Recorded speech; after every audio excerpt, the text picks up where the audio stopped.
नमस्कार. आपली न्यूजमध्ये तुमचं सर्वांचं सहर्ष स्वागत आहे आणि आपण बघत आहात आपली न्यूज. आज आपण आलो आहोत ग्रामपंचायत उमरोलीचे आदरणीय धडाडीचे आणि डॅशिंग सरपंच आदरणीय प्रभाकर पाटील सर यांच्याकडे, ज्यांना आता नुकताच शैक्षणिक वर्ष 2024 आणि 2025मध्ये सरपंच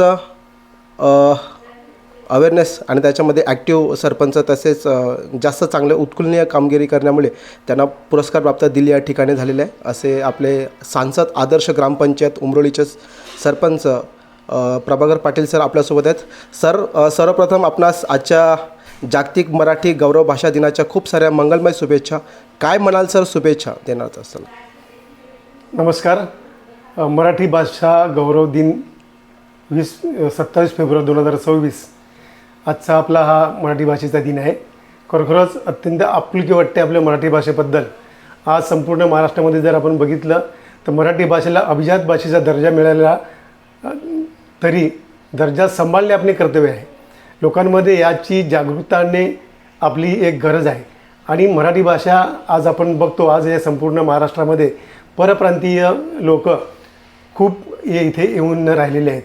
तरीसुद्धा आपण त्यांनासुद्धा की मराठी हा आमचा एक गौरव आहे आणि ही भाषा सगळ्यांनीच बोलली पाहिजे आणि त्यासाठी आपण सर्वजण सगळ्यांची प्रयत्नशील राहिले पाहिजे असं मला वाटतं. सर, जेव्हा मराठी भाषेचा विषय होता तेव्हा संतांची परंपरा या महाराष्ट्राला लाभलेली आहे.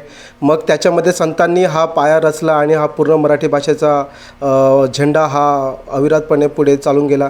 तसेच या पूर्ण देशाचे आराध्य दैवत छत्रपती शिवाजी महाराज यांचं आवर्जून आपण नाव घेऊ शकतो. तसेच ज्यांनी मराठी भाषेसाठी मराठी सन्मानण्यासाठी मग ती कोणत्या जाती धर्मातली व्यक्ती असू दे, परंतु एक मनुष्य म्हणून त्यांच्यासाठी जे म्हणून काम केलं आहे ते म्हणजे छत्रपती शिवाजी महाराज. आणि आज आपण या ठिकाणी आपल्या ग्रामपंचायतच्या माध्यमाने खूप चांगले चांगले उपक्रम तुमच्या माध्यमाने, संपूर्ण ग्रामस्थांच्या माध्यमाने, संपूर्ण कार्यकारिणीच्या माध्यमाने करत असतात. तर काय किती आनंद होत असेल मराठी असल्याचा आणि आपण मराठी भाषेचा दर्जा अजून आपल्या या गावाच्या नावाने उल्लेखनीय कामगिरी करत असाल. मग ते शासनाच्या दरबारी असेल किंवा प्रशासनाच्या दरबारी जेव्हा मानाचा तोरा आणि झेंडा जेव्हा येतो त्या पद्धतीने किती आनंद होत असेल सर?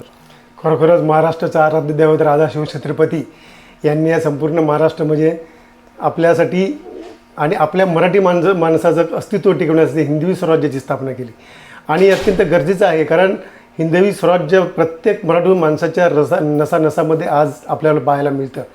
आणि मी हे म्हणेल का महाराजांनी हे जे काम केलेलं आहे हे अत्यंत उल्लेखनीय. आज 1627 सालीपासून जी महाराजांनी त्यावेळेस काम केलं, आज जवळजवळ या गोष्टीला जवळ 450 वर्ष होत आली, तरी पण आज मराठीचा तो दर्जा आहे तो आज आपण टिकून ठेवलेला आहे.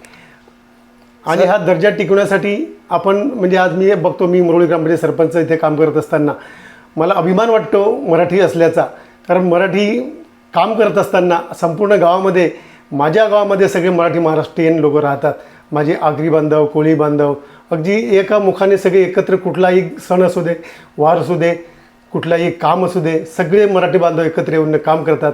महाराजांची जयंती असू दे, अगदी मोठ्या प्रमाणात सगळेजण एकत्र येऊन जयंती साजरी करतात.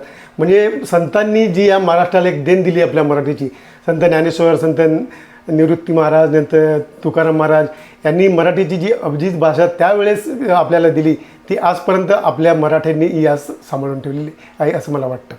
सर, असे म्हटलं जातं की ज्या वेळेस आई बाळाला जन्म दिल्यानंतर जेव्हा त्यांना ती अंगाई गाते, त्या अंगाईमध्ये जे मराठी शब्द असतात ते अनेक शब्द त्या बाळाच्या कानावर पडून ती भाषेची सुरुवात होत असते. त्याच पद्धतीने सर एखादा द्विगुणी आनंद म्हणजे आपल्या उमरोली गावासाठी असेल तो म्हणजे आपल्या गावामध्ये असलेली माध्यमिक शाळा नूतन विद्या मंदिर उमरोली, ज्या शाळेला आपल्या सर्वांच्या सहकार्याने, शिक्षक वर्गांच्या सहकार्याने प्रथम पारितोषिक आता भेटलेलं आहे. तसेच त्यांचं अनेक उपक्रमामध्ये हिरिरीने भाग घेऊन ते आपला नाव गाजवत आहेत. तर असा जेव्हा आपल्याला एखाद्या शाळेला एखादा अभिमानाचा जर दर्जा भेटत असेल किंवा पुरस्कार भेटत असेल त्यावेळेला सर किती आनंद होत असेल? खरोखरच खूप आनंद होतो. कारण शैक्षणिक क्षेत्रामध्ये सुद्धा मी काम करत असताना ग्रामीण शिक्षण संस्थेचा अध्यक्ष या नात्याने नूतन विद्या मंदिर या शाळेला अत्यंत उत्कृष्ट पारितोषिक आपल्या शाळेला मिळालं. आणि तेव्हा खरोखरच एक अत्यंत आनंदाने छाती भरून आली की खरोखरच आपण आपली ही शाळा मराठीच्या माध्यमातून जरी असली तरी आज इथे येणारे सगळे जे विद्यार्थी आहेत हे मराठीच तिकडे शिकत आहेत. म्हणजे उत्तर भारतीय विद्यार्थी जरी आपल्या शाळेमध्ये ॲडमिशन घेतात तरीसुद्धा ते मराठी भाषा शिकतात. आणि आपला जो सगळा शिक्षक वर्ग आहे त्यांनी अत्यंत प्रयत्न करून आज जी आपली मराठी भाषा शिकवण्याचं जे अविरत एक कार्य चालू ठेवलेले आहे, अत्यंत काम चांगलं असं सर मी आपले करतात असं मी म्हणेन. कारण या सर्व संस्थेमध्ये आपल्या संस्थेच्या 3 शाळा आहेत. नूतन विद्या मंदिर उमरोळी, माध्यमिक आश्रमशाळा पडगे आणि माध्यमिक विद्यालय पारगाव, या तिन्ही शाळा आपल्या अगदी मराठी माध्यमाच्या आहेत. आणि तिकडे कुठलाही प्रकारचा दुसरा विद्यार्थी अविभूत भाषेचा सर्वजण शिकतात, परंतु मराठी भाषा शिकतात, हे गौरवाने सांगायचा अत्यंत आनंद वाटतो.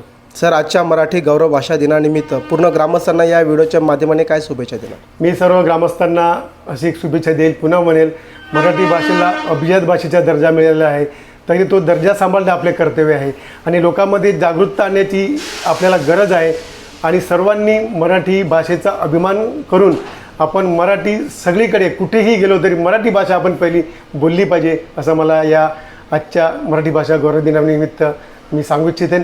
मी सर्व माझ्या मुरळी गावातील सर्व ग्रामस्थांना, बंधूंना, भगिनींना या मराठी दिनाच्या खूप खूप शुभेच्छा देतो. जय महाराष्ट्र सर. धन्यवाद.